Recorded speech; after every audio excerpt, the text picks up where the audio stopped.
कंसचाणूरमर्दनम्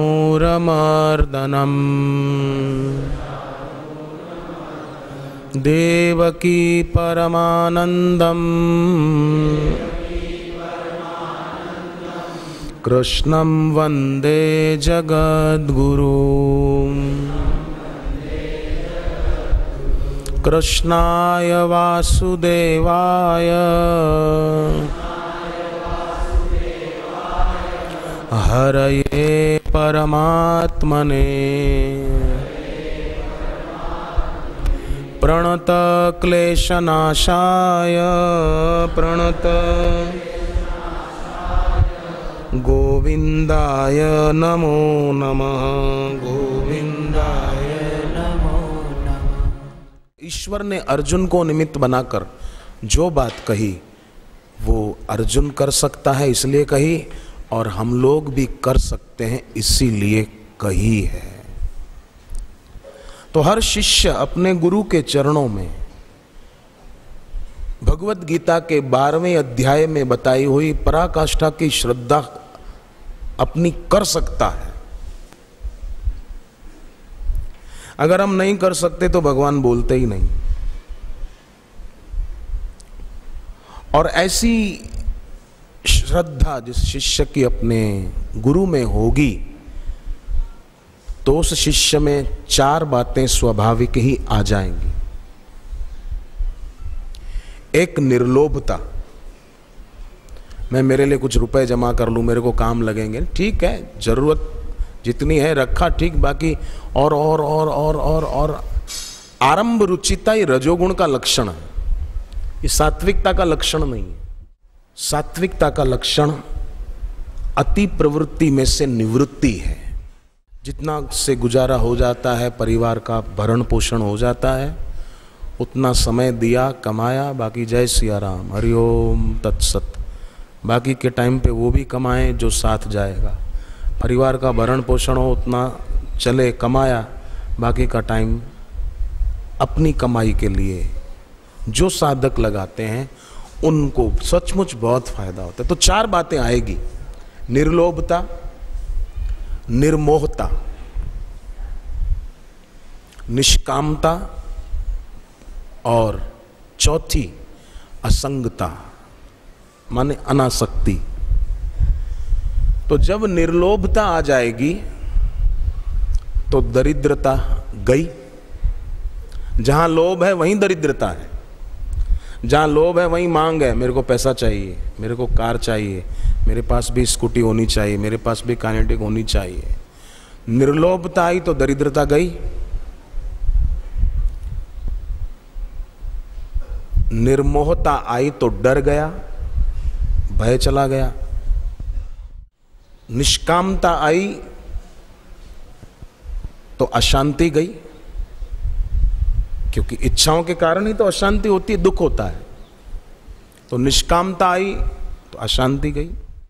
निष्कामता एक चमकते सूर्य के समान है। जैसे सूर्य के तरफ मुंह करके चलते हैं, परछाई पीछे आती है, ऐसे ही निष्कामता रूपी सूर्य के तरफ जिसका मुख रहता है, सुविधा और संपत्ति रूपी परछाई उसके पीछे पीछे आती है। और असंगता आई, अनासक्ति आई तो पराधीनता गई। आसक्ति है तो पराधीनता है कि इसके बिना नहीं चलेगा। फिर कई लोग जिसमें आसक्त होता है उसी का चेहरा उनकी आंखों के आगे घूमता रहता है। एक शिष्य ने अपने गुरु को कहा कि मैं अपनी भक्ति बढ़ाना चाहता हूं गुरुदेव, मैं चाहता हूं कि मेरा रात्रि का शयन काल भी साधन काल बन जाए, उसके लिए मुझे क्या करना होगा। गुरु ने कहा कि बेटे एक ही काम कर, बस तू सतत मुझे अपने सामने रखने का नियम ले ले। बस सतत मेरे को अपने सामने रख, फिर देख क्या होता है। तो सतत अपनी आंखों के आगे अपने सदगुरु को वो ही रख पाएगा जो धर्मवीर है, जो दयावीर है, जो पराक्रम वीर है, जो त्यागवीर है और जो विद्यावीर है। 5 वीर हम साधकों में, ये 5 प्रकार की वीरता आनी चाहिए। त्याग वीरता, किसी के प्रति भी आकर्षण आसक्ति है, उसको त्यागने की वीरता, वो त्यागवीर है। विद्यावीर, गुरु की जो विद्या है उसमें अपनी स्थिति बनाने में वीर। गुरु के द्वारा बताए गए साधन में जो शिष्य संतुष्ट रहता है वो विद्यावीर हो पाता है और त्यागवीर हो पाता है। पर गुरु के द्वारा बताए गए साधन भजन में संतोष नहीं है, वो फिर दूसरी किताबें पढ़ेगा, और ज्यों दूसरी किताबें पढ़ेगा वो आदमी तार्किक हो जाएगा, कुतर्की हो जाएगा, वो अपने को विद्वान मानेगा, मैं कुछ जानता हूं, मैं कुछ जानता हूं। उस आदमी को विश्रांति नहीं मिलेगी, तर्क प्रवण हो जाएगा वो आदमी, उसकी बुद्धि तर्क प्रवण हो जाएगी, शांति नहीं पा सकेगा। भगवान बुद्ध के पास एक आदमी आया, मौलुक पुत्र उसका नाम लिखा है, वो कहता है कि मैं ईश्वर का अनुभव करना चाहता हूं। बुद्ध बोले कि ये तुम्हारा प्रश्न बौद्धिक उपज है या सचमुच तुम ईश्वर को पाना चाहते हो, या अपनी विद्वता का तुम प्रदर्शन करना चाहते हो, क्या बात है? वो बोला कि नहीं, मैं सचमुच ईश्वर को पाना चाहता हूं। बुद्ध ने कहा तो फिर मेरी बात मानोगे? बोले हाँ। 2 साल के लिए मौन हो जाओ, किसी से बात मत करो,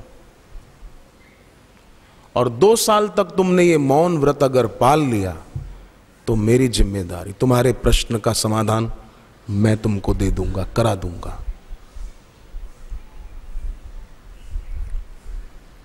उसने कहा ठीक है, जो आदेश। मौन हो गया वो। बाहर का मौन उसको भीतर से मौन रखने में मदद करने लगा, और ये सही है। वाणी का मौन व्यक्ति को मन का मौन बनाने में मदद रूप हो जाता है। अब वाणी का मौन जरूरी है, हितकारी है। अब मैं जिद लेके बैठ जाऊं कि मैं भी मौन ले लूं कल सुबह से ही, मैं नहीं बोलूं, तो कई बार सेवा में व्यक्ति जितनी जरूरत है उतना बोले, बाकी का टाइम मौन रहे, अनर्गल शब्द न बोले, चुप रहे।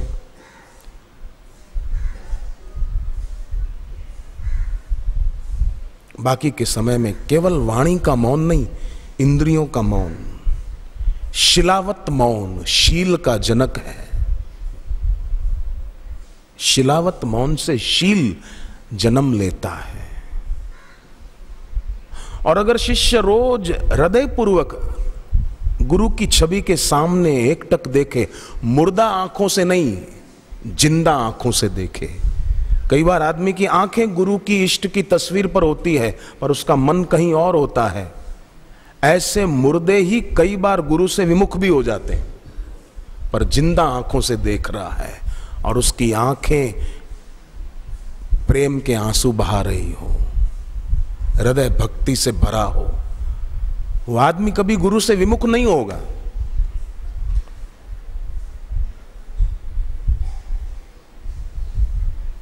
सत्य की दिशा में सचमुच में बढ़ाया हुआ एक कदम भी आदमी लौटा नहीं सकता पीछे। वही शिष्य गुरु से विमुख हो जाता है, और गुरु का विमुख होना मतलब जो गुरु का निंदक बन गया, जो गुरु का विरोधी बन गया। स्थान भले कोई भी हो, रहता वो किसी भी जगह पे हो, पर अगर वो गुरु के विरोध में स्वर दे रहा है तो वो गुरु से विमुख माना जाएगा। भले रहता हो रोज गुरु के सामने, पर वो गुरु से विमुख है।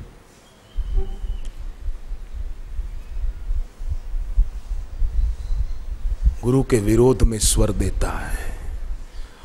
उसने, कोई बोलते ना फलाना आदमी देखो इतने साल गुरु के पास रहा फिर भी ऐसा हुआ, वो गुरु के पास रहा ही नहीं। नजदीक कोई कितना भी हो, पर श्रद्धा नहीं है, प्रेम नहीं है, तो वो गुरु से बहुत दूर है। और 12वें अध्याय में बताई हुई पराकाष्ठा की श्रद्धा अगर है, और मैं तो कहूं हम पाठ करें, ये मुझे कल ही विचार आया सुबह, और ये विचार आया उसके बाद मैं कर नहीं पाया हूं 12वां अध्याय, परंतु करने जैसा है, करना चाहिए। मैं करूंगा शुरू।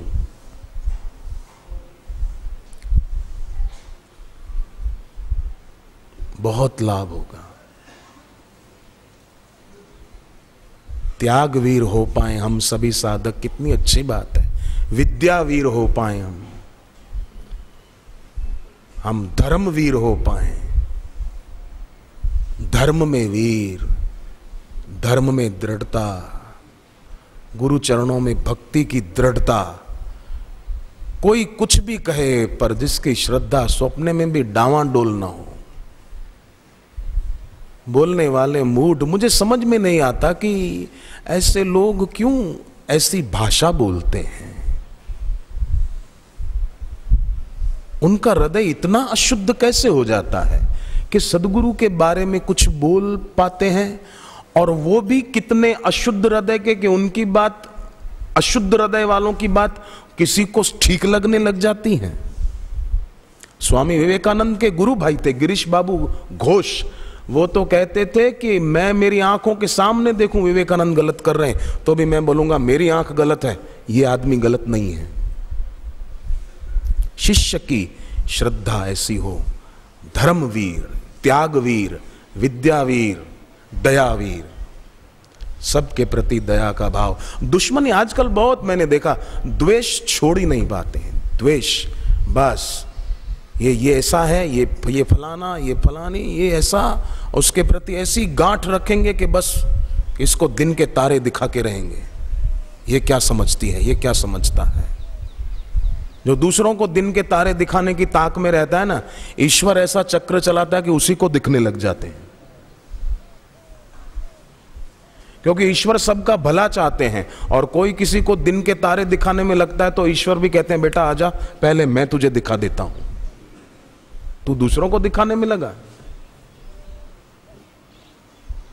त्यागवीर, धर्मवीर, पराक्रमवीर, सेवा करने में, गुरु की बताई साधना करने में वीर।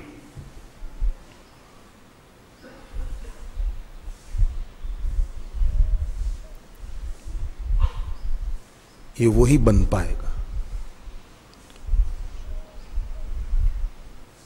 और उसकी फिर पराकाष्ठा की श्रद्धा और प्रेम देखकर भगवान भी राजी हो जाएंगे। जो भी हमने दर्शन किए नहीं, भगवान विष्णु, भगवान शिव, भगवान कृष्ण, भगवान राम, जो भी, गणपति जी, सब राजी हो जाएंगे। तुलसीकृत रामायण में लिखा है भरत जी का धर्ममय जीवन था, वो त्यागवीर थे, धर्मवीर थे, दयावीर थे। तो गुरु वशिष्ठ जी का उन पर विशेष प्रेम था, उनका भरत जी का ऐसा जीवन देखकर। तो लिखा है गुरु अनुराग भरत पर देखी। राम जी जब देखते थे मेरे गुरुदेव वशिष्ठ जी का भरत जी के प्रति कितना प्यार है, गुरु अनुराग भरत पर देखी, राम हृदय आनंद विशेषी। राम जी को विशेष आनंद आता था, अच्छा लगता था कि वाह वाह, मेरे गुरु का कितना प्यार है मेरे भाई के लिए। और फिर गुरु को राम जी कहते हैं जय गुरुपद अम्बुज अनुरागी, ते लोकहूं वेदहूं बड़ भागी। लोक और वेद। तो राम जी कहते हैं राउर जा पर अस अनुरागु, को कहीं सकहीं भरत कर भागु। भरत जी का हे गुरुदेव आप में प्रेम और संसार के प्रति वीतरागता, मुझे तो लगता है कि कौन भरत के भाग्य की सराहना कर सकता है। को कहीं सकहीं भरत कर भागु। तो अपने जीवन में जो शिष्य पराकाष्ठा की श्रद्धा गुरु के चरणों में रख पाता है तो गुरु उस पर अनुकूल होते हैं और उसके मन की मलिनता मिटती है। गुरु प्रसन्न साहिब अनुकूला, मिटी मलिन मन कल्पित शूला। गुरु शिष्य के व्यवहार से और भक्ति से संतुष्ट हो तो मन की मलिनता और सारे दुख मिट जाते हैं। गुरु तुठे सब कुछ पाया, गुरु संतुष्ट हुए सब कुछ पा लिया। तो निंदकों की बातें कंकड़ पत्थर हैं, सदगुरु के वचन कीमती रत्नों से अनमोल हैं। पत्थरों को क्यों संभाल कर रखना, क्या मिल जाएगा? किसी आदमी की गलीच बातें, किसी आदमी की सारहीन बातें, वो सुनने से क्या मिल जाएगा? ये तो ऐसी बातें हो गई कि जैसे कोई आदमी कंकड़ और पत्थर के टुकड़े तिजोरी में भर रहा है, तो बावरा है कि और क्या है? तो लोग गंदी बातों को दिमाग में बहुत ज्यादा भर के रखते हैं। अच्छी बात गुरु की, ऊंची ब्रह्म ज्ञान की, वो दिमाग में नहीं बैठती। किसी की कचरा पट्टी की बातें दिमाग में बैठ जाती है। जैसे कोई लोकल ट्रेन होती है ना, हर स्टेशन पे खड़ी हो जाती है। कोई समझो निंदा कर रहा है, या कोई अच्छा आदमी, वो निंदा करता नहीं है पर किसी से सुन रहा है, वो आदमी सोचे ना कि अगर मेरी इस समय मृत्यु हो जाए तो क्या होगा, क्या होगा? ये कचरा भर के जाएगा दुनिया से कि गुरु के ज्ञान को विचारते विचारते जाएगा। अपने आश्रम में रहने वाले महंत चंदीराम जी क्या गुरु से निभा के गए, आखिरी श्वास तक आश्रम में रहे और गुरु के प्रति पूर्ण भक्ति भाव। और शरीर छूटा तो बीमारी से करहाते हुए नहीं, मूढ़ों की बातें विचारते हुए नहीं, किसी निंदक की आलोचना सुनकर उन्होंने अपने दिमाग को गंदा नहीं किया था। गुरु के प्रति भक्ति भाव से उनका दिल और दिमाग पवित्र था, पावन था। और जब शरीर अंत समय छूटा, वैद्यराज आए नाड़ी देखने के लिए, बोले नहीं बस हो गया वैद्यराज, हरिओम। सीधे बैठ गए, जैसे कोई योगी शरीर छोड़े, सीधे बैठ गए, जीव ऊपर उनकी तालों में लग गई और प्राण ऊपर से निकल गए। लेटे थे बिस्तर पर, कराते कराते शरीर नहीं छूटा, शांत बैठे, जीव तालों में लग गई। गुरुदेव का सुमरण है, गुरु का ज्ञान है।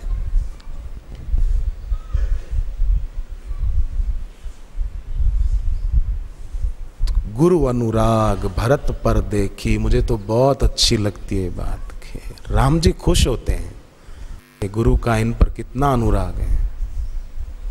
राम हृदय आनंद विशेषी, क्योंकि हो ही विवेक मोह भ्रम भागा, तब रघुनाथ चरण अनुरागा।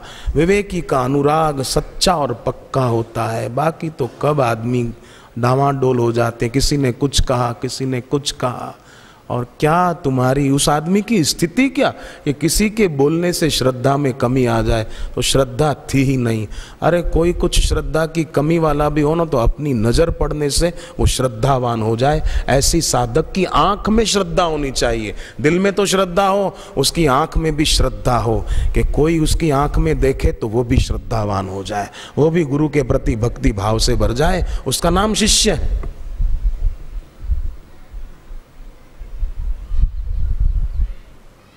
और उसके लिए जरूरी है रोज थोड़ी देर आंख बंद करके बैठा जाए और व्यर्थ की कल्पनाएं न की जाए। शांत अपने गुरुदेव को कहेंगे, गुरुदेव मेरी आंख पवित्र रहे, मेरी आंख आपके प्रति श्रद्धा से भरी रहे, प्रेम से भरी रहे।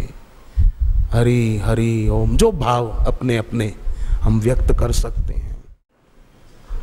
कोई निंदा सुनने का अंदर गहरे में कहीं कुछ होता है, तभी कोई उसके आगे सुना पाता है, नहीं तो हमारे आगे कोई बोल के दिखाए, आ देखें जरा किसमें कितना है दम, जम के रखना कदम, हम है किसी से ना कम।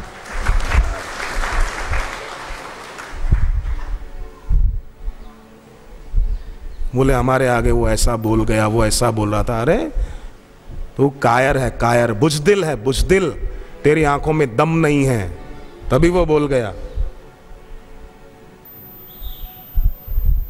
आंखों की भाव व्यंजना होनी चाहिए आदमी की, बोल कैसे जाए। हमारे आगे एक बार एक व्यक्ति बोला था, उसकी बोलती बंद कर दी थी। हाँ, बोलती बंद माने मार नहीं डाला था। एक बार जयपुर में हुआ था ऐसा, एक 2-3 आदमी बोले थे पर तौबा करा दी थी उसको, दोबारा जिंदगी में नाम लेना भूल गया होगा। बोले कैसे हो? शिष्य कायर नहीं होना चाहिए, वीर होना चाहिए। शरीर से भी बलवान हो, मन और बुद्धि से भी बलवान वीर्यवान हो। त्यागवीर, दयावीर, धर्मवीर, विद्यावीर। मैं बीमार हूं, मेरी तबीयत ही ठीक नहीं रहती हूँ। शिष्य कैसा? वो गुरु का शिष्य है, ऐसा होना चाहिए कि बीमारी आए तो ज्यादा टिके नहीं, बीमारी को बीमारी हो जाए, भाग जानी चाहिए। 2 दिन से ज्यादा बीमारी टिके, वो शिष्य कैसा? मैं बीमार हूं, बरसों से मेरी तबीयत ही ठीक नहीं हो रही। तो बापूजी इतना ज्ञान देते हैं, ऋषि प्रसाद में इतना बढ़िया छपता है, फिर भी बीमारी अगर टिकी रही तो तू कमजोर शिष्य है। इसलिए बेटे बलवान शिष्य बन, वीर शिष्य बन। रोज गुरुदेव का सुमरण करके कि मेरे बापू परम वीर हैं, तो मैं बापू का भक्त भी परम वीर बनूंगा। बीमारी की ताकत नहीं मेरे सामने टिक सके।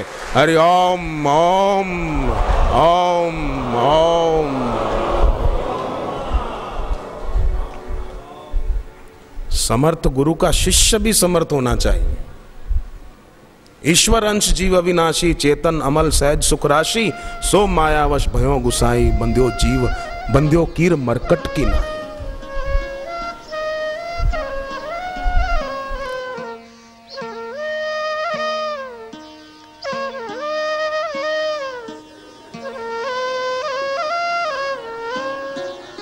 राम राम राम में